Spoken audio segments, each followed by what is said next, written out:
Silence your cell phones now.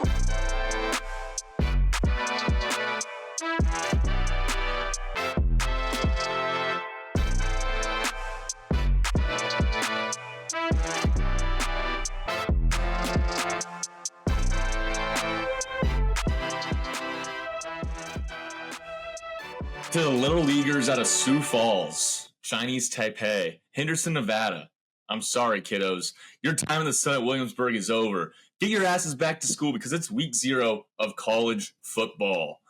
Welcome back to season 3 of Rent Money, and I could not be more excited for the 2024 year. We have a lot in store for you all, so thank you for making a little time out of your day to hop on over to the Pop Off Podcast Network channel and throw on Rent Money. I'm sure your bookies have been asking where we've been.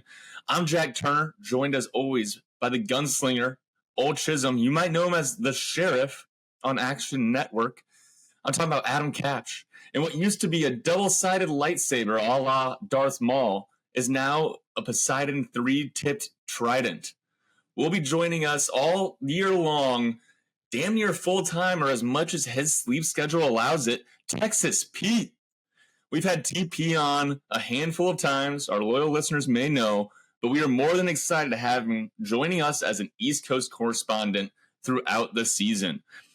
For week 0, we'll be welcoming back college football.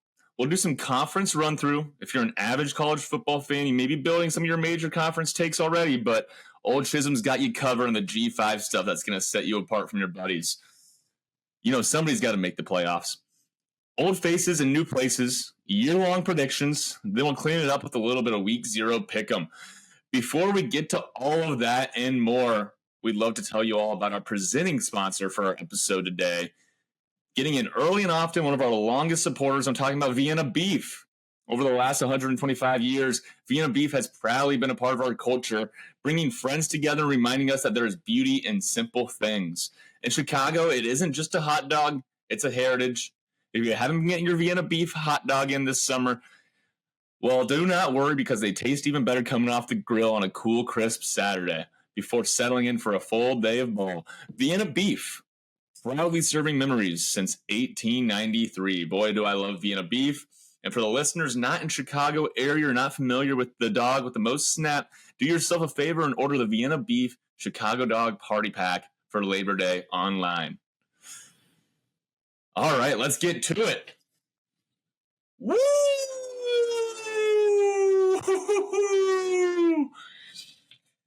Boys, the dogs are barking. Roosters in the building. We got TP here.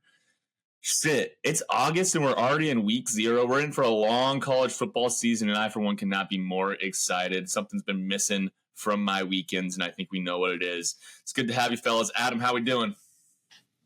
I mean, Jack, if my excitement levels could be any higher, it's because it's next week and I'm getting ready to watch Notre Dame, Iowa, every team from the Power 4 now, actually, not Power 5 anymore.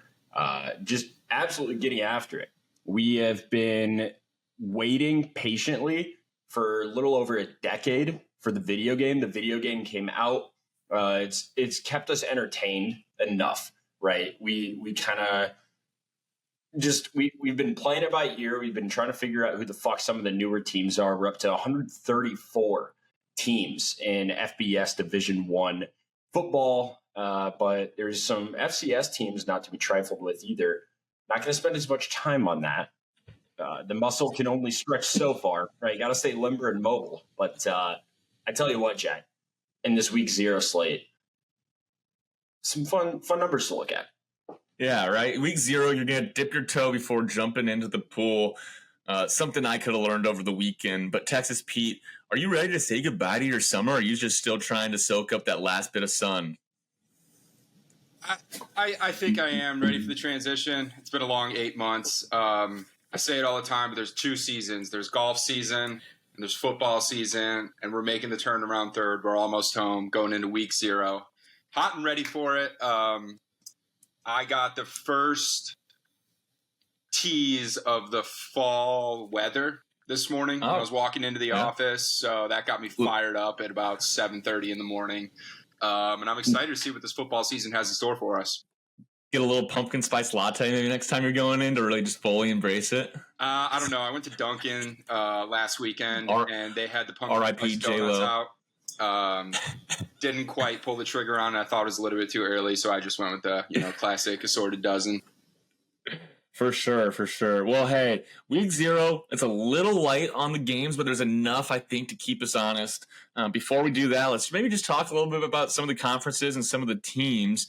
Most college football podcasts have been turning into probably going to hit you with the reformed Big Ten or the new look SEC, bringing on the Red River rivalry.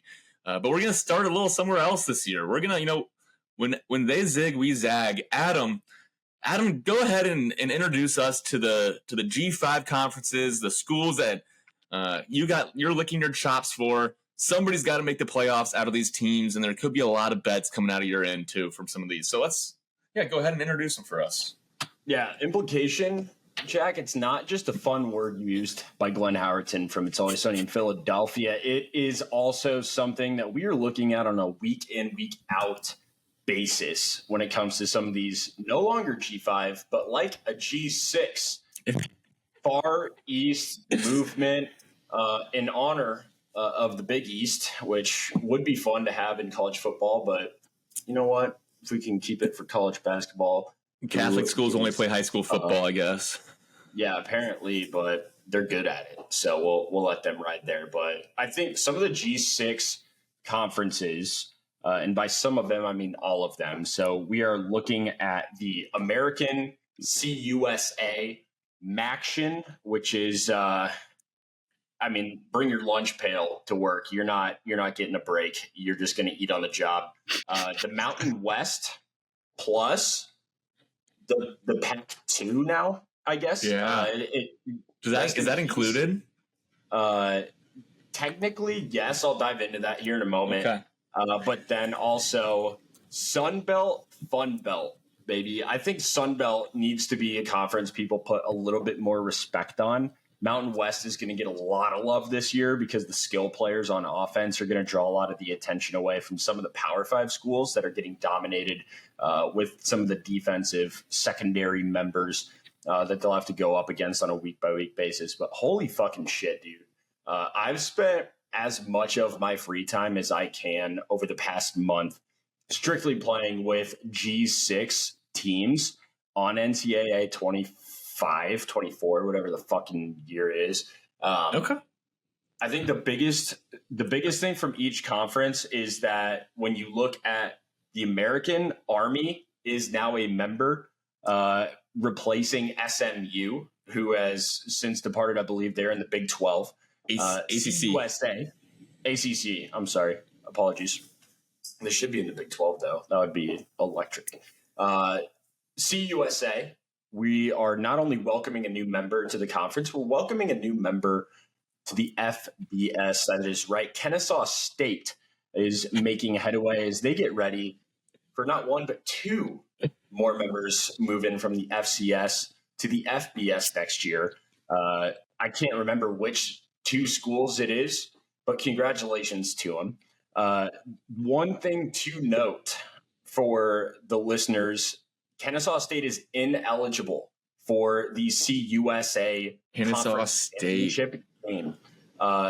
They're a suburban metro Atlanta. Oh, yeah. Kenneth Freed. School. Have some fun.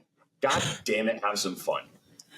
So if you're wondering why you can't take Kennesaw State to win CUSA outright, it's because they can't legally due to the probationary period that they are placed under during that transition. The MAC, nothing has changed. Nothing should change. I hope nothing ever changes. Will they still be having a decent amount of action this year, Adam? I really hope that Wednesday nights come October are just fucking nose to the grindstone, pedal to the metal, raise hell, praise Dale, and fucking goddamn it, Jack, eat some cornbread. You'll have UMass joining the MAC this upcoming next season, I guess. Oh, wow. So that's something to keep an eye out for. That'll be fascinating. UMass likes to think of itself as more of an Ivy League school, so it's nice to see them more with the Rust Belt mixing it up. I bet their asses are going to get kicked around a little bit. I was gonna say, you know who was a blue collar guy with Ivy League brains? Goodwill Hunting. Yeah. Bingo. God, we're on the same page today. All right, this is probably my favorite one, and this is where I might spend the most time. But the Mountain West.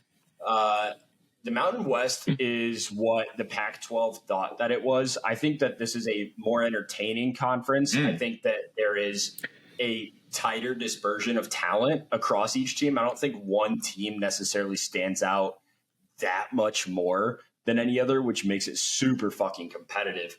But they're still a 12-team conference technically, but they will play 15 combined games as a conference against Oregon State and Washington State. Both mixing in. Seven games. 7 of the teams, I should say, from the Mountain West are playing against Oregon State. 8 of the teams will be playing against the Cougars. We'll touch on that a little bit more in a moment. So it's the Mountain West Plus. Bingo. It's the latest streaming service from Disney for $7.99 a month. I believe it's going to be $13.99. And yes, they're really cracking down on shared passwords. But then I think my personal favorite, this is the one that I'm going to do my goddamnedest to pay the most attention to because the boys deserve it. The Sun Belt, should we just call them the Fun Belt? This is where childhood dreams go to survive. It's the opposite of Home Depot. It is the brothel filled with chocolate milk pools and the little toy cups. I'm talking about the Drake and Josh episode where they fall into the pool and Drake gets Jacksonville Jaguars pool at the stadium. Taking it to the limit.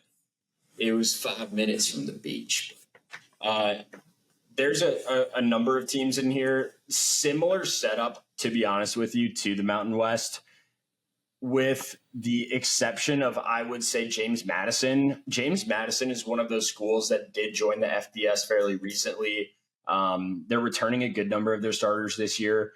And since they have joined the FBS, I believe it was a couple, 3-4 years ago now, they've seen nothing but continued success. I know that they were running absolute train on the FCS. It was them and North Dakota State every in the championship. But at this point, they've been able to make a name for themselves, and they're genuinely contenders this year to take home a conference championship. I think if there's a team that's going to push the needle in terms of the hypothetical relegation system like soccer kind of uses in Europe, the Sun Belt is going to have to be the main driver in being like, hey, we need tougher competition. MAC is always going to play at the same level, but the Sun Belt, Fun Belt, baby, we're just getting started. Let's see what those gunslingers do. Holy cow. Yeah, thanks for what other podcast is college football season is going to lead off with the Sun Belt? Oh, I love it. One thing that do you think will ever become more of a hindrance, Adam, to some of these smaller schools? And we see it maybe in mid-major basketball where some mid-major programs can really elevate themselves to the level of other, big-time schools. I think of, Wichita State for a few years or Butler for a few years. But with the NIL now and the transfer portal opening up, do you see that making it tougher for, a Liberty to find themselves elevated to a level of another major conference team just due to the poaching nature, maybe lack of funding, to pay these players? I would say no, particularly in the case of Liberty, and the reason being that Liberty pretty much has chastity ring on every single cock within that conference. When you look at CUSA, no team really can compete with Liberty, which is annoying as shit. But I mean, Liberty is minus 175 best available odds as of mid-July to win the CUSA. The next closest is a tie between your Western Kentucky Hilltoppers, who, in my opinion, might have the best mascot in all of collegiate athletics, but then also the Jacksonville State, whatever the fucks. They're both sitting at about plus 550. Okay. After that, it's 30-1, 40-1, 50-1. Goes on. Something else that's Liberty's got going on is chastity rings on the cocks of their own players. Sex isn't allowed, no drinking is allowed, even off campus. It's kind of like Provo East. Pretty soon they're going to start getting some 25-year-olds in there doing what they can to mix it up. Is that Liberty? I thought that was Belmont. That's a Liberty. That, They're not Mormon. They're just I don't want to get too deep into it. No, I wouldn't call it that. They're Christian, with just really strict rules. Well, we know that they're Christian by their love. Okay. That's a question. And how hard they hit. All right. That's too. the G6. I think the big takeaway for me this year. All right, Adam, last question. G6. What's your one team to come out for the playoffs? One team from the G6 makes the playoffs, makes the 12 teams. You mentioned Liberty. I know they're one of the top odds-on favorites. Anybody else come to mind? Yeah, I'm going to say Liberty as one. I think that there's a chance we see 3. I need to watch it actually play out as a 12 team before we get too into it. But in terms of, see 3? Yeah, you're going to have 4 spots locked up as conference champions from the Power 4. I don't see them putting in a Tulsa, Liberty, and in Texas State over Tennessee. It would be hypothetical for sure. But that could be your boldest take. That is my boldest take. I think within the next 2 to 3 years, we are going to be seeing 3, maybe even 4, upwards of 5 G6 teams because I think that the playing field will start to even out. You're fucking delusional. I'm not at all, actually. The dispersion of talent is going to have to change. Oh, my God. There's no other way. There's no other world. There's still going to be 60 teams that are just going to be better funded, more followed, more watched. As a TV product, they're not just going to go out of their way to populate these games with teams that are lesser and don't have the same TV ratings or fan bases to follow them. All right, remind me. Maybe not, but we're talking about 6 separate conferences. If one team rises above all of the others and just forms a super team, one team from every conference, similar to what Liberty has done / is doing, there's more than enough talent there to go around, and there's more than enough talent to make it at the next level in the NFL. For the listeners at home, I don't want to get too ahead of myself, but with the expanded 12-team college football playoffs, is there one bid allotted to the, I guess, G6 schools? Is that one bid guaranteed allotted to them, or what does that look like?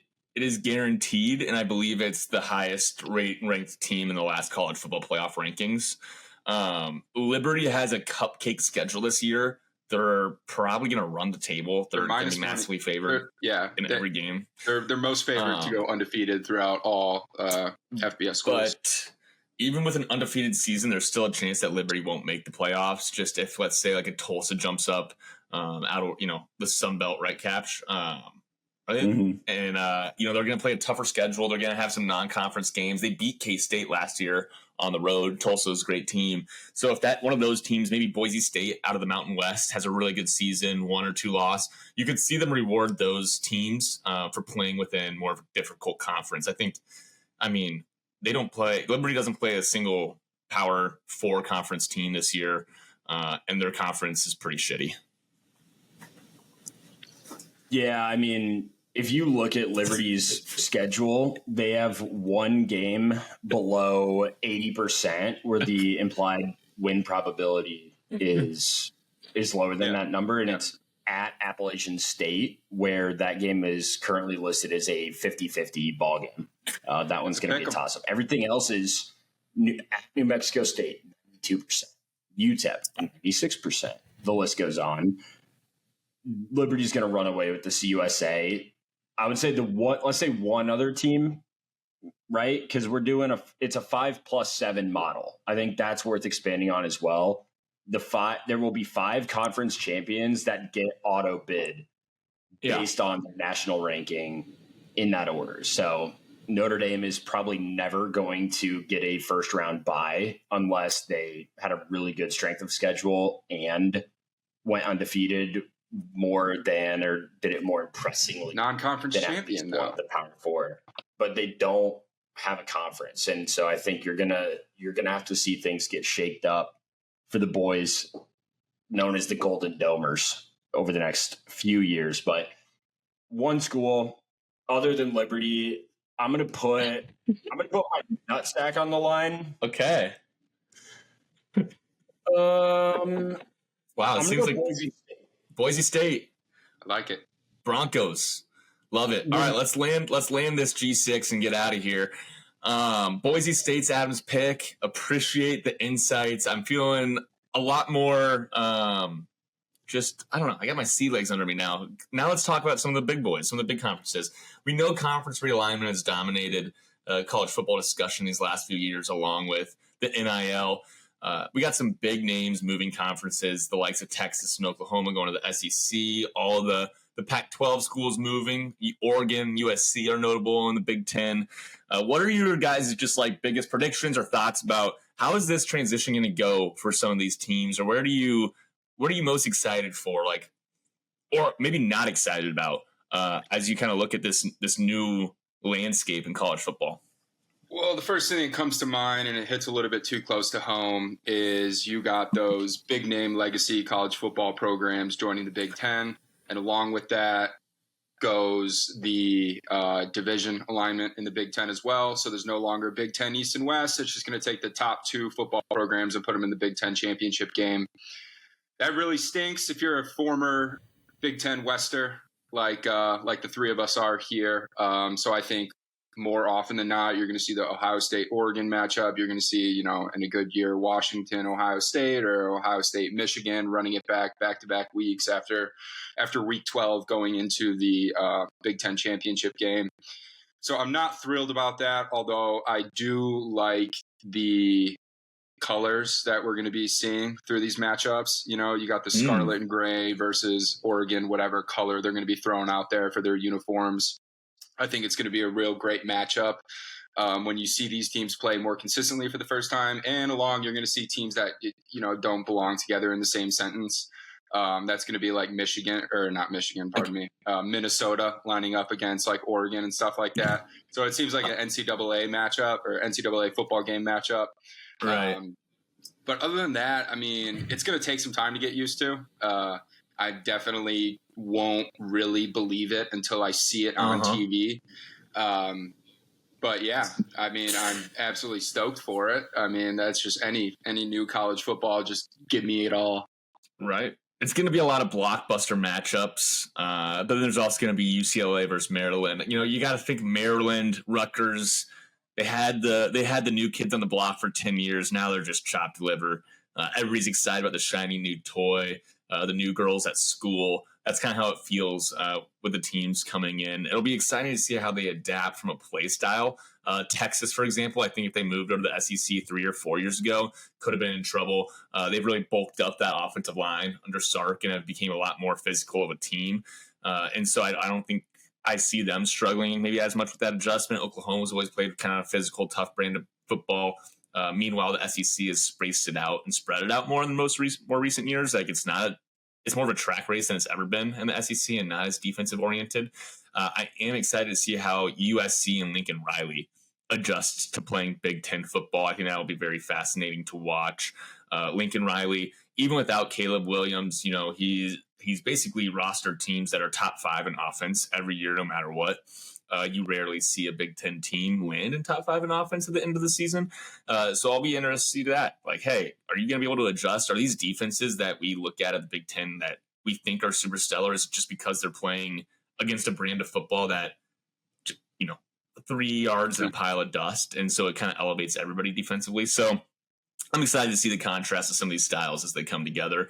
But that's probably going to be one of the things I miss most as well is like the regional aspect of if you turn on a Big 12 game, it's like, fuck, this is a Big 12 game. This is what it should look like. If you turn on, the MAC even has a brand and a style. And as we get all these teams kind of just moshed and poshed together, I feel like some of that regional style and fan base and rivalry might continue to decrease a little bit, which does make me a little sad. Damn. Now I'm sad.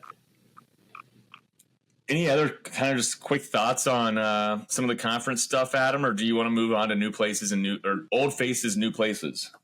I think there's a couple things that I do want to talk through. Go for it.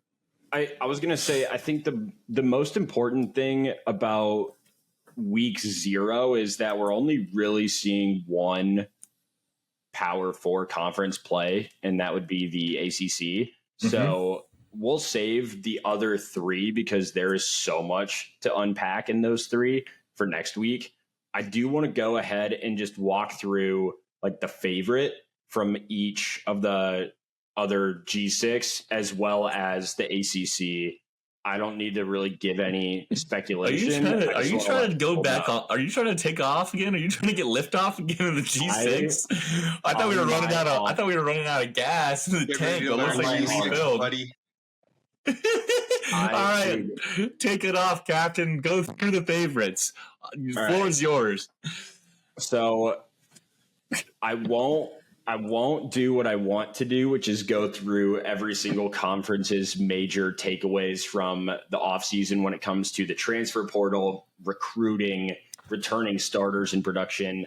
I'll let my bets do the talking for me instead. You don't give a shit about any of that unless you're as much of a sicko as I am. So let's go ahead and just get started. We already gave you Liberty as the by far and away favorite for the CUSA, but how about the others? I think the biggest one to look at this point in time, that, like I was saying earlier, you have Boise State, Tulane. You had mentioned previously, Turner.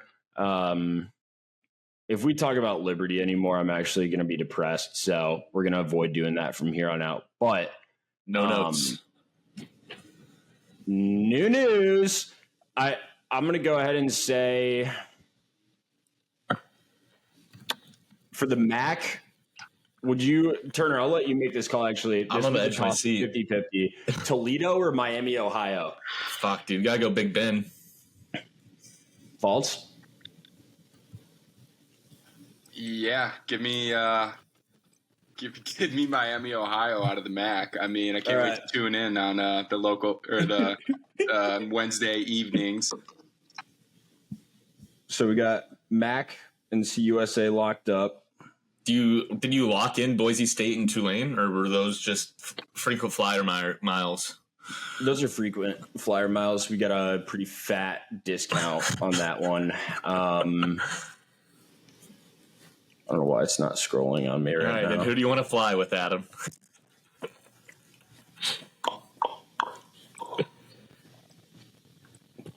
I tell you what, let's give him a home run hitter on this next one. How about a value play? I'm listening.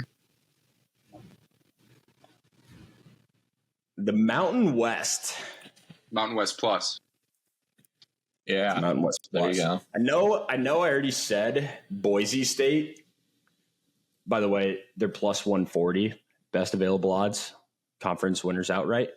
How about Air Force at 13-1 as a long shot? As a long shot to bring it home.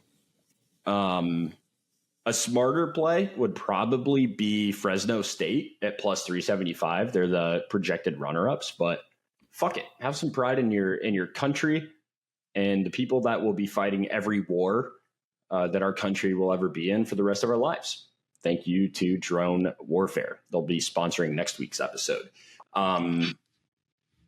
Also kind of funny, going back to USC as well, might as well just say, how about Malachi Nelson just transferring out of USC and still not winning the starting job at Boise State? Are you sure he's not going to win the starting job? It was confirmed a few days ago from Hayes Fawcett and the On3 guys. Redshirt sophomore Madsen Maddox has won the position. That's a tough look. If your name is Malachi, you wear ski masks on the field consistently, and then you transfer to potentially the whitest state in the country, and you just fucking can't cash a blank check. I don't really know where to go from there other than a different conference. Do you like jazz, Mr. Turner? Love it. Big fan. Some could say I'm a historian, actually. My college degree would say that I am, as well as Texas Pete's. No shit. Dead ass. I don't know, dude. My computer's straight up not scrolling. Sounds like you have to fire from the hip, Rooster. Come on. I was gonna say we're fading Tulane here. Okay. For the American, we're just gonna go with the top dog. Give me Memphis. I like it. At plus 315. They should be able to edge out Tulane by at least a game. I think they'll be in the running with UTSA for the number 1 seed. But their non-con games are a little bit easier. So I like how we're feeling there. I guess Big 12 we're doing next week. The Big 12 is going to be a fun one. Let's just go ACC then. All right. I got one for the ACC too. Just go ahead and tell us who you got for the ACC. There's 2 favorites. They're pretty much split at this point. Number 1, a team that will be playing this Saturday, your Florida State Seminoles at 3-1. Right behind them at 4-1, a team that they rely on God's name, image, and likeness. That would be the Clemson Tigers. They're at 4-1, like I was just saying. Miami, however, ding, ding, hiding right behind them. Jack, talk to me about Miami. I love Cam Ward. He's a new old face, new place, going down to Miami. They got all the talent to do it. Mario Cristobal, this is like his last chance. It's now or never. And I like the way the schedule just kind of pops up for him. I'm actually going to take him maybe a few frequent flyer miles on them to make the playoffs, because I think that they have if they win the ACC, they're going to make the playoffs. Which is actually a fun question, Adam. I'm sure to win the ACC odds are probably lower than to make the playoffs, because there's always a slight chance they make the playoffs but don't win the ACC. Thank you, TP. So yeah, we're rocking with Miami. There's a lot to like down there. I like the way the schedule pans out. Weaker conference, not as much trust in Florida State. They had to rejuvenate a lot of their players on their team that year. Keon Coleman's gone. Dabo still isn't willing to take on transfer players or adapt. And that kind of just leaves Miami for us. That I love Cam Ward. I talked about this guy all of last year at Wash U. And I was kind of sad that he went Miami over Ohio State. I was really hoping I'd get to see him as a Buckeye. I think Ohio State would be the number 1 team in the country in my mind had he gone there instead of Will Howard. I still think Will Howard's serviceable. We can touch on Will Howard later. Pretty soon, I have a feeling, because I'm going to keep this one short and sweet. Sunbelt, Funbelt. App State is the favorite at plus 350, but we're going to zig when they zag, and we're going to eat them up cats. You heard it here first, folks. Your Funbelt 2024 conference champion this year will be Texas State. What they were able to do last year in the transfer portal is fucking incredible, but they also have 13 returning starters. Nice blend there of guys that are now been in the program for a year. They're going to throw the ball a lot, right, Adam? They're going to push it downfield. They play the veer, dude. It's got to be intimidating to be a team playing against the veer when everyone is always playing a spread game. But I think we're saving the best for last, right? You tell me, boss. USA. I think we covered every other. Yeah, that was it. Let's finish with some action, shall we? Good talk. Oh wait, that was actually the first one we did. I'll edit Miami, Ohio, Big Ben. Yep, that's us. But if we're gonna talk value, keep an eye out for Western Michigan plus 950. I'll edit that out completely, but that's just for you two to know. All right. New faces in new places. Will Howard went to Ohio State. Adam, maybe not too high on this guy. Every man a Wildcat. Will Howard, 6'5", 250, absolute cannon of an arm. Ran apparently in practice this year over 22 miles per hour, fastest on the team. A lot of people are saying he's going to be bringing a little bit of toughness, smash mouth football back to Ohio State. They're going to be running the ball, a little QB run, a little QB power. Chip Kelly, actually, the worldwide famous Chip Kelly's just been brought in as their offensive coordinator. Supposedly he's rejuvenated off the recruiting beat. I'm high on Will Howard. I'm in for a big year, and I actually have Ohio State as my number one team in the nation. I know Georgia is right now on paper. It's hard to argue against that, but this Ohio State team is an absolute wagon, and they have a few other new faces in Columbus, but maybe old faces to football fans. So new place for them, old face for college football fans. Adam, what are your thoughts? Will Howard not high? I'm high, but Stoned? not taking him. No, I'm not stoned. That was some Caleb Presley out of you right there. That was solid. But I think Will Howard was what was he? 3-year starter at Kansas State, Jack? 3-year starter. So I mean, this is a guy. Yeah, I mean, he was getting playtime freshman year.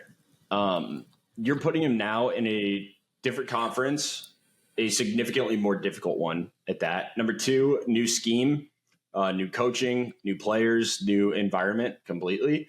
Number 3, way higher expectations. He is pretty much playing for a shitty NFL team right now as far as expectations go. It just so happens to be, I mean, the expectations are Kyle McCord. It can't get worse than Kyle McCord last year. No, but it can. But it won't. The reason why is that this is his first year in a new system, and he's not exactly the most nimble, athletic guy. He's going to have to stand in the pocket more than your average collegiate quarterback. He's fucking massive, dude. He's like 6'5". He's a big boy. He's not Deacon Hill by any means, but I mean, Jesus, let's not act like he's running a 4. He's a good athlete. Not running a 4.3. He's a good athlete. He's going to be a Heisman. I think not my bold take of the year, but Heisman finalist. Really? Ohio State's going to run all over people this year. They're so stacked. Chip Kelly, come on. I actually agree with Brewster here. White boy Will coming into Columbus, he has the expectations that were set upon him from previous seasons of underperforming by the Buckeyes, and he knows that going into it. So he doesn't have the time and the ability to be able to develop in the system, be able to learn it, and then be able to execute, in the following season or two.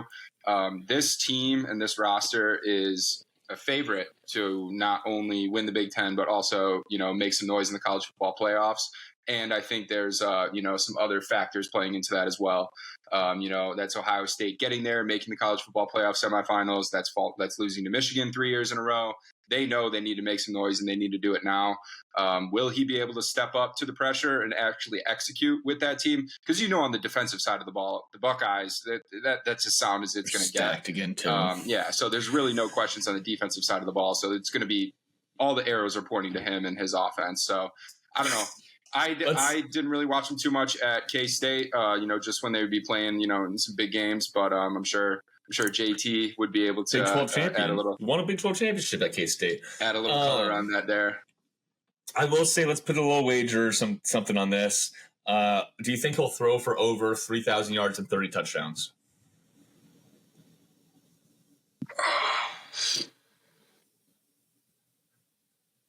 Can I just make the wager that an Ohio State wide receiver will be ranked higher in the Heisman final poll? Yeah, sure. I'll take that all day. I think that Emeka Egbuka is better. I think if they're going to have, I'm writing it down, Adam, Will Howard as it's on wax. Like he's there in person for the ceremony, it's because his teammate will be receiving it, not because Will earned it. You won't even have earned it? Not even earned being in attendance for putting a wide receiver in the Heisman finalist candidacy? No, like he earned it. Don't get me wrong, but in comparison, I think Egbuka is one of the most electric players in college football. I think he was more entertaining to watch than Marvin Harrison Jr. was last year. Marvin Harrison Jr. had a big ass. Dude, he's got a big ass. But, and your head's all the way up it. Dude, that was a pretty decent Jerry Stiller. I've been watching a lot of King of Queens lately, but that was your Jerry Stiller. That was my Al Pacino, dude, from Heat. That was closer to Jerry Stiller. It was like, Douglas, you're over the line. But I think, I mean, personally, I cannot fucking wait to talk Big Ten football next week. It's the best conference in football. But, sticking with the script, sticking with the flow. It's week 0. Let's pump the brakes. Here we go. That would be my hot take, is that Egbuka finishes higher than Will Howard. I like it. I got it written down. It's on wax. All right. Dylan Edwards, Colorado running back at Kansas State this year. Kansas State loses some. They get some. Avery Johnson, the first 5-star quarterback recruit in Kansas State history, is going to be running some read option this year. So it'll be fun to see Dylan Edwards in the backfield. Pretty big loss for Colorado, I'd say. Next, we got DJU. There's a few sluts on this list. I'm going to be honest. There's a couple sluts, and he's one of them. Clemson to Oregon State. Now he's down there. Going to be the starting quarterback at FSU. This guy's just collecting just college mascots. I don't know what to say. Do you think DJU is going to be able to kind of carry over what was Florida State was able to build last year? Me personally? Yeah, Adam. You've always had an opinion about DJU. I mean, Jordan Travis is gone. Dude, I don't think DJU should even be the starter. I thought, what was his name? Cromheck? The kid that sucked so much ass they couldn't make the playoffs. He didn't think he was going to see the field once last year. Stay ready. You got to stay ready. Not when your quarterback was Jordan Travis last year and you're playing in a dog shit conference. But I don't know. Texas Pete, I want to hear your thoughts before I dive in, because I feel like I'm just going to come out real negative. Are we talking DJ Uiagalelei? Yes, Uiagalelei. Tua Tagovailoa via just Tua. I just call him DJU. Yeah, I think this is like a boomer bust situation down in Tallahassee for him. He's transferred obviously a couple times now, going from Clemson to Oregon State and then now down at Florida State. Although the transfer portal has been like the best friend of these notable quarterbacks who started at large schools and then didn't quite pan out, and they completely reinvented themselves on a second, or in this case, third stint. I'm buying stock in him just because I think the ACC is not a very strong conference, the past couple of years, and I think that trend kind of continues. So I think it's like a 2 to 3 dog race. And I think he's in a unique position to be able to capitalize on that and ultimately secure a college football playoff bid. I think that also Florida State has a little mojo going for him after getting snubbed last year in the playoffs. So I think that's an intangible factor to be able – I mean, I'm not going to go revisit that conversation, but undefeated Power 5 conference champion, that gets a playoff bid. Yeah. But okay, yeah. Oh. Not going back to it. I don't have any blood in the game. I think they keep it up. Florida State had another great recruiting class, transfer portal. Out of the transfer portal, I think DJ probably I don't know how that math checks out. If you were a 5-star recruit coming out of high school, do you still get that 5-star rating when you transfer in the transfer portal?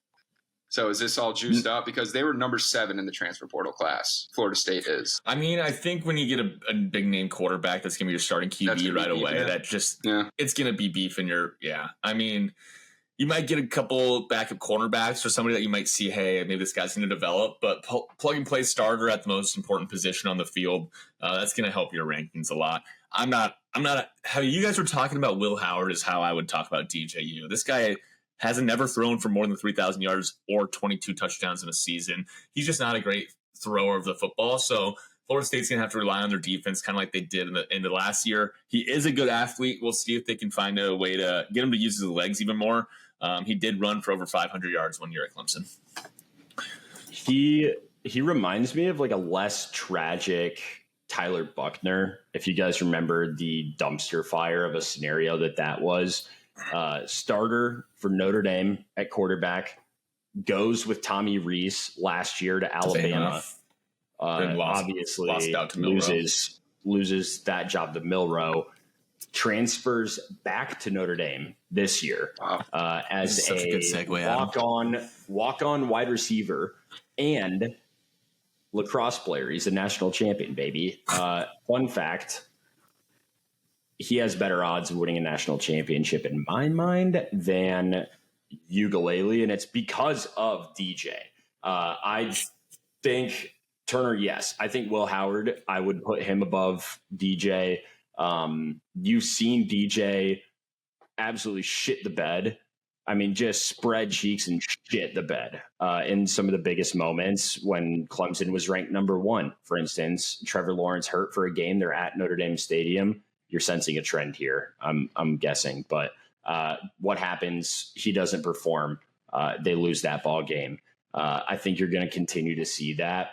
He did well at Oregon State, but who didn't do well against the Pac-12 defense last year? Let me know. Yeah. Well, Tyler Buckner is a great segue to our next person. This guy also could be considered maybe a bit of a slut and also a little bit of a heartbreaker here around the parts of Iowa. A few Iowa alumni on this podcast right now. I'm talking about Caden Proctor, starting left tackle as a freshman, Alabama, transfer portaled to Iowa, and now he transfer portaled back to Bama. He wants to open up a car dealership down in Birmingham someday, is what he told some reporters. Just kidding, I'm making that up. Caden Proctor is a old face in an old place. The only one on the list that we have here. We don't have to go much more into that. But, Bama gains, but they also get taken away a little bit. Seth McLaughlin started 25 games under center for Bama, starting center at Ohio State this year. Big loss for Bama, big pickup for Ohio State. Anytime you can get an experienced guy under center or on center, it's going to be great for your O-line. The kind of the quarterback of the O-line, right? Then we got Keandre Lambert, receiver out of Penn State. Was a super high recruit. He's headed down to Auburn. We'll see how much that makes a difference for Auburn this year. We got Julian Fleming, who was the top receiving recruit of 2020, number 1 in his class, went to Ohio State, never panned out. He's going to Penn State, and supposedly he'll be their number 1 receiver this year. You got Cam Ward down there in Miami. We talked about him. Dylan Gabriel. This is our third and final, just slutty boy. We had 3 of them. So Dylan Gabriel, UCF QB. Then he went to OU to be the cute quarterback, and now he's headed out to Oregon. Third school here that's going to be quarterbacking for. What are your guys' thoughts? Oregon is damn near a shoo-in for the playoffs, according to some analysts this year. A lot of it's going to ride on Dylan Gabriel, a guy I've actually grown on a little bit. I was kind of down on him, but I think he's became a better quarterback, a la Bo Nix. And that I think the Oregon system will do him a lot of good too. Yeah, Dan Lanning will make him a contender for the Heisman. It's going to be the exact same thing as Bo Nix, where it's like, this guy stays at Auburn. You never would see him in a million years amidst the group of gentlemen contending for that trophy. But because he's going to be with Dan Lanning, because they're going to have whatever the fuck they want from Phil Knight, essentially giving Oregon blank check for this season with NIL opportunities on behalf of Nike. What the fuck? He's gonna have a good time, I think, at Oregon. Not sure. Do either of you guys know what the crop of women is like at University of Oregon? Their jerseys are great, but what about the women? Great track team. Can't say I've been out there in person. Probably a nice mix of money coming in from Seattle area. I'm sure that's the home away from home. Maybe some Northern California. Probably a little quieter than you would expect out of a major college. I bet it's a pretty relaxed bunch. Maybe not known for their partying or binge drinking, a little bit more known for just, hey, we're going to go out canoe this Saturday. You game? I think that's a little bit more of the vibe out there at Oregon. Yeah, you definitely don't see that helps. Top 10 party school list on by anyone's metrics. I think that helps his probability of winning a Heisman, though.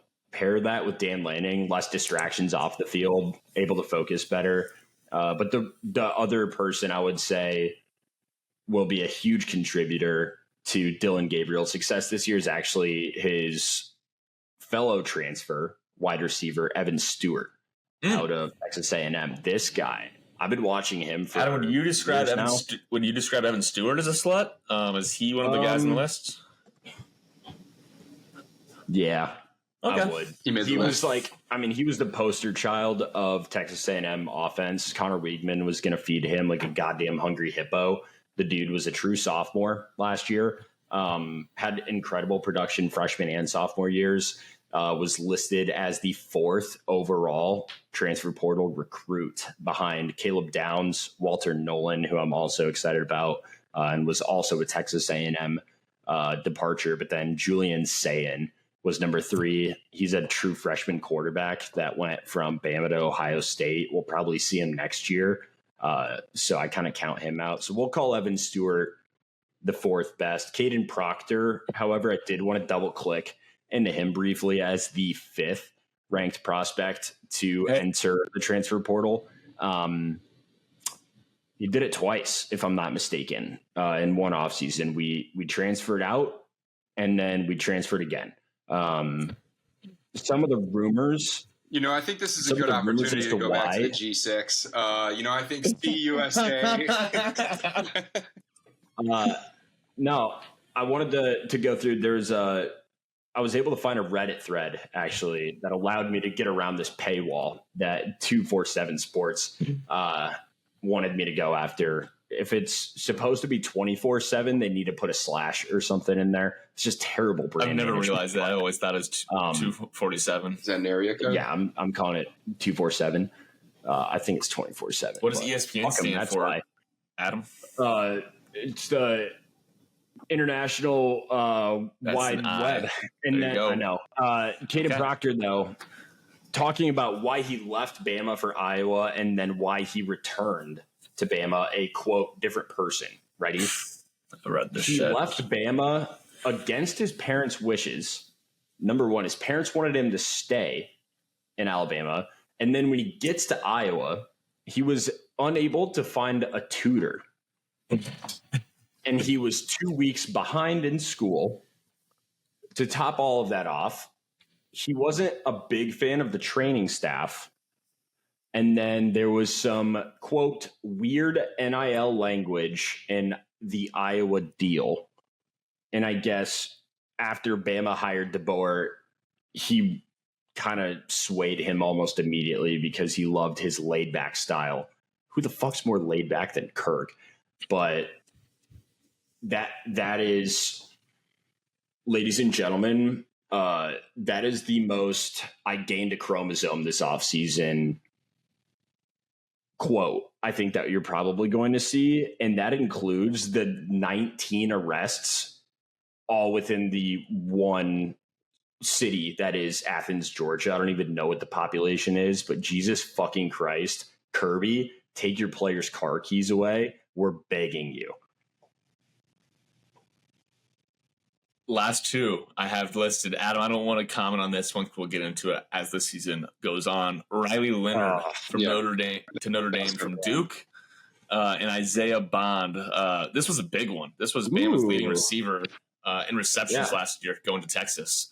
UT. So we'll see what he does at Texas. We got to keep this show moving though. Real quick, 2, maybe 3 long shots. Super quick. I'll just read the names. Long shots of what, Adam? To win the Heisman. Yeah, if you want to, that's fine. I'm just kind of doing this for fun, fucking around, having a good time over here. Riley Leonard is Jesus Christ. I said don't comment on Riley Leonard. I'm pulling up the fucking report right now. This guy's a monster over here. I'm drinking a Monster over here. So the three that I'm looking at are Austin Mack out of Bama. He's 150 to 1. Grayson McCall, who we have shown some love to when he was at Coastal Carolina. He's over at NC State now. He is 300 to 1. The odds on Grayson McCall are disgusting. I'm going to be throwing on that personally. Number 3, this is the last one, not as good of odds as Grayson, but at 200 to 1, Kyron Drones out of Virginia Tech.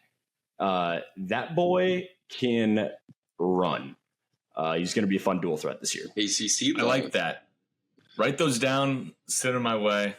Austin Mack, Grayson McCall, Kyron Drones. Kylan Drones, crazy name. Tyron Drones. Drones on. And those K-Y. are Adam's bold predictions for the year. Texas Pete, do you have any bold predictions?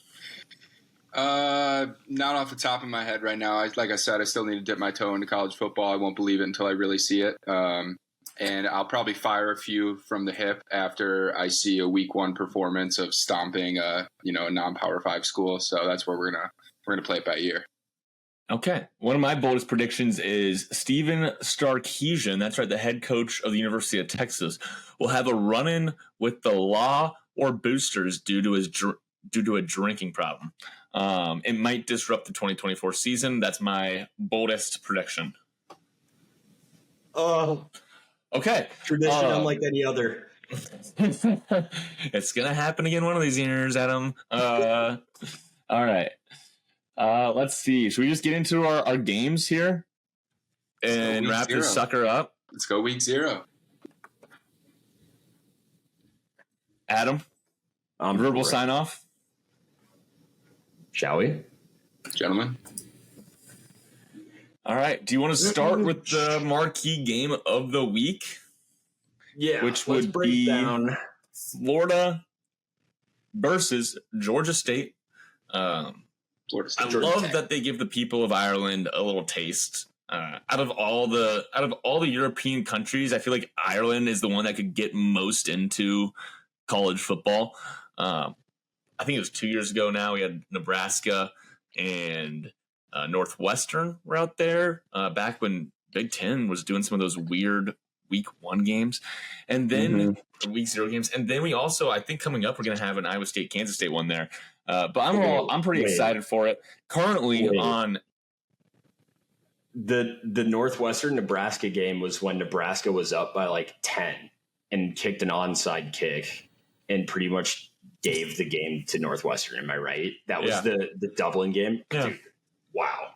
R.I.P. Scott Frost. FSU is 10.5 point favorites according to ESPN Bet. Maybe Adam has seen that at a different line somewhere, but we'll start off with Texas Pete here on this one. If he has any picks or thoughts, and then we'll move over to Kapsch. Yeah, I kind of touched on it a little bit earlier when I was talking about DJ Uyongule. No, yeah, DJU, you got it. Uyongule. I think they want to open up with a bang. Transfer portal QBs have had success of most recent years, and I think this trend continues with them. I think that they want to put his hat in the ring for, I'm not saying Heisman, but you got to beef those numbers up to even be in the conversation. So I think they're going to be laying some points down. I don't think Georgia Tech is anything impressive. I am going to be taking Florida State minus 11.5 is what I see it as of the taping here. Give them a hello world moment for DJU, and let's let it ride.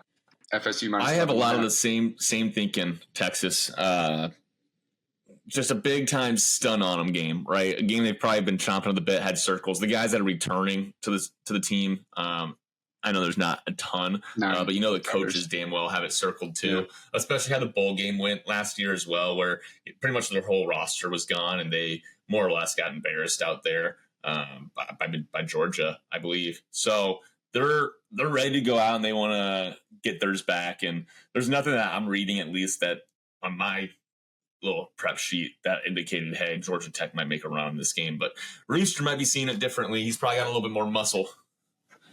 Dude, I mean, I really wanted to come out and give more love to Georgia Tech just with Haynes King kind of turning things around. I mean, if this was the NFL, he'd be one of the comeback players of the year candidates that we'd probably be discussing. But there's two numbers that I'm looking at for this game. I think the first one is the total. I know that, what is it at this point? It opened up, I want to say 55, if I'm not mistaken, Jack. I think it's still sitting right there. I think in the past, we've been led astray because we've watched Notre Dame versus Navy, in which Notre Dame beat the living fuck out of them last year to start the season. And then the game before that was, like you were saying, Northwestern and Nebraska. So we're not necessarily used to seeing offense come out and dominate. I think this one is going to be a little bit different. I really, really like taking the over in this one.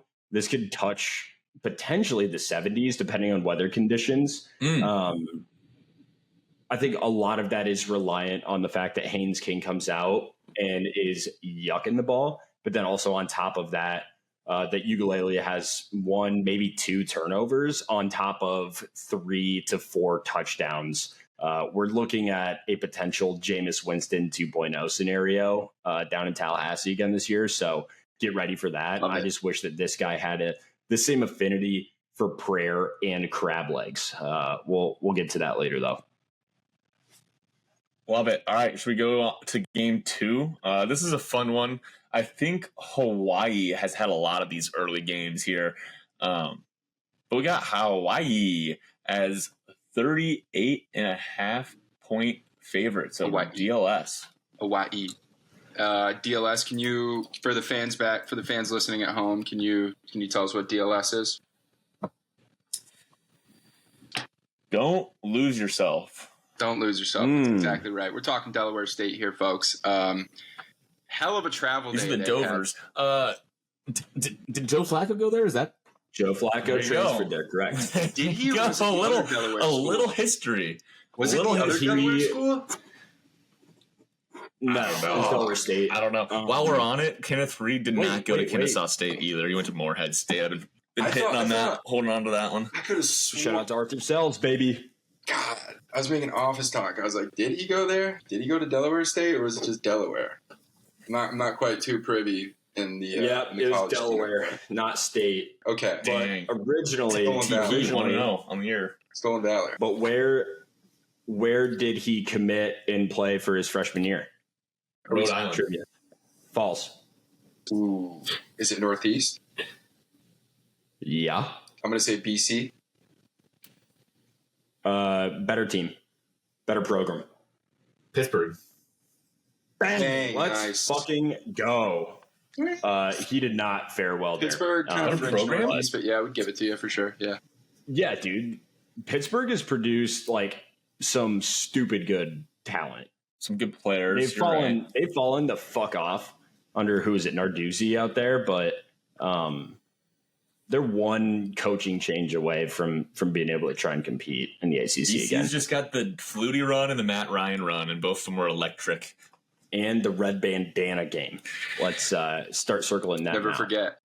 Yeah, good call, Texas Pete. Delaware State did run into some travel issues, disrupting a lot within. Is it a lot though? I mean, they were traveling on what was this, Tuesday at the time, so we're taping on Wednesday. As we're taping Wednesday, they probably landed. Does it play that big of a factor, or are we just grabbing headlines on week 0? It's Can I give you fucking 3:49 p.m. in Honolulu right now. So you got about, you're dealing with about a 6-hour time change there. So, that takes a little bit of time to get a used to, and maybe one extra day does make a big difference, but I don't know. 38.5 is a lot. Adam, what do you think? there was a statistic that we need to discuss paired with the news of the travel mishaps that Don't Lose Yourself has experienced. Brother, they lost the wheel, and Jesus did not grab it on their behalf. However, since 2010, right, Hawaii is 12-2 against the spread in their home opener. Now, I don't know if you guys are mathematicians, but that's pretty fucking good. I think this is not quite on the same level as just blindly throwing the under in service academy games, but it's getting close. You know, Adam, it's right up there. It's a great stat. Delaware State's had some travel issues, big wrench in their plans, but hey, sometimes a little less preparation is more. You know, the line you're thinking about telling that lovely lady is never as good as the one that just pops off the top of your head. I mean, fuck it. Everyone around here's had some travel plans moved or changed in the last few years. That's still not an excuse to hit the dance floor and let it fly. Maybe hooty hoo, if you feel me. 38.5 points feels like the vice principal. You know, that's wearing a little bit too tight of pants. When you try to stretch them out, you know, you're over 40, they rip. I just don't think Hawaii's going to be able to stretch this game out to 40. Give me Delaware State University. What's the point? All right, I'll counter that here. Delaware State played 2 FBS schools last year. Army was one of them, and they lost by a combined score of 119-20. They had the 5th worst defense in all of Division I college football last year in points allowed. I don't think this trend is going to change overnight. In this case, season over season. I'm going to follow Adam here. I'm going to follow Rooster. Give me Hawaii in the home opener, 38.5. I'm going to lay them down. Bring it home. Come on. Give me Golden Warriors. Ooh, the rainbow. The rainbow Warriors. Rainbow. Apologies. We are McConaughey reverse clapping and then saluting in honor of Colt Brennan. May he rest in peace. Well, those are the only 2 games I had circled, and I think that's going to wait. Adam's looking at me. Adam, you got one more to fire off? Folks, I don't know if you got on this line when it was sexually tantalizing. It has since moved an entire touchdown.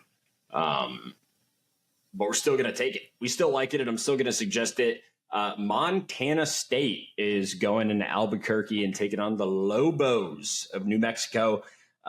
This one is going to be a fucking shit show as we have an FCS school, double-digit favored on the road against an FBS school. So who the fuck knows where Vegas is pulling that line from other than we're agreeing with pretty much everything that they have going on. They have a top 4 roster right now within the Mountain West, even though they're an FCS school. They return... It's a crazy stat. It is a crazy stat, but they return so much of their roster. Last season, that roster happened to finish 5th in the country. They lost in overtime in the second round of the playoffs last year. And although they didn't face an FBS team in 2023, it's fairly well established that top tier FCS teams do a damn good job of going on the road and competing with bottom tier FBS teams. And brother, New Mexico is as bottom tier as they come. Not only did they have a fairly dog shit year last year, but they're only returning 2 offensive starters. None of those are on the offensive line. I think they're bottom 5 in the FBS, give or take, as far as returning production and whatever that production that did return. It's not worth anything. I was going to say, if they were a bottom tier program last season and they returned all 22 starters, I'd be pretty concerned. Not quite sure how that plays in the model's projections, but just wanted to point it out. Yeah, I would play Montana State. I would say up to minus 12.5, but go ahead and get the best line available, which right now would be over at DraftKings. I think that's minus 11 at minus 110, but I'll go ahead and double check that line. All right. Love that. Lock that in. Wow. Hey, there we go. 3 games this week in week 0, dipping our toes in the water. 4 games this week. We'll be getting better as a crew. It's week 0 for us too. Week 0 for podcasters. God, I don't know if it can get much better than that. It's just great to be back on the college football beat. We appreciate everybody that's been tuning in. As always, follow us on different places, social media, Pop Off Pod, Rent Money Burner on Twitter. Shout out Vienna Beef, best snap in the game. It's more than a beef; it's culture. Golly, yeah. Thank you for listening. It's going to be a wonderful season. News, notes, tips, anything, always welcomed. Adam, anything that you want to say? Yeah, I do. Want to make sure that we have a little something for every single game that is being played. There's only 4 of them. So why don't you throw a teaser out there for SMU going on the road, taking on Nevada. Nevada is also a dog shit team. SMU is a lot better than people are going to think that they are. They have a stud of a quarterback coming in hot this year. I think he's only a redshirt junior as well. So he'll have another year of eligibility, I believe. While they are 25-point favorites, I think they cover that outright, but I'm going to go ahead here and say throw a little 5-point teaser on SMU and the under, which should push it up to about 61, 62. I think SMU dog walks Nevada in this one. And if you'd rather not throw a teaser, an alternate play in this scenario would just be to take the team total under for Nevada, which you could get right now at under 14.5 at minus 115 at bet 365.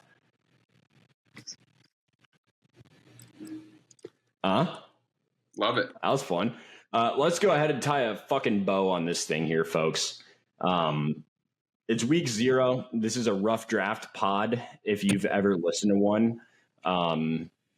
We're dusting off the mics. I literally had to pull some spider webs off of this shit. I'm doing my best not to get emotional and cry, because that's not what men do. You know what men do, Jack? Lay 38.5 points versus Delaware State. Don't bitch about traveling. Can I get one more? Power in threes, baby. Power in threes. One more. One last thing that men don't do. Express any emotion. Bang! Okay. Triple threat trio. Rage Brigade. So make sure this weekend that you ease into it, right? There's 4 games. One of them might be good. The other 3 are going to probably be brutal watches, but baby, it's football. That's right. Okay. Get your eyes. Enjoy the spring training. Yeah. Enjoy the vibe. It's going to be more fun than NFL preseason. These guys actually care a lot. Get your eyes used to the football field again. Get your one-liners out there. You know, really it's a smart play to go for it here as opposed to punting. You got to be able to whip those out of the pocket. Your conversations are going to be changing in the office. You're going to be going from talking about would you shoot this weekend playing golf to, did you see the, insert random team here game. I'm super pumped for it. And I got to say, it's definitely always a ready welcome, when this time of the year comes around. I'm excited for it. I am really appreciative that I get to share it with you guys here, breaking down a lot of the slate week in and week out, and to all our listeners out there who are tuning in every week. We got week 0 on the docket. We'll have 16 weeks after that, including conference championships and the Army-Navy game. And then we will have 4 more matchups. 4 more weeks of matchups for that 12-team bracket. Folks, this is going to be the longest college football season of our lifetimes. The intensity is high. The strength and conditioning programs are going to be tested like they have never been tested before. Athletic trainers, rise. Rise. Where is your anger? Where is the passion burning within you? And where is your bookie? Seek him, find him, and tell him that we say hi. Silence your cell phones now.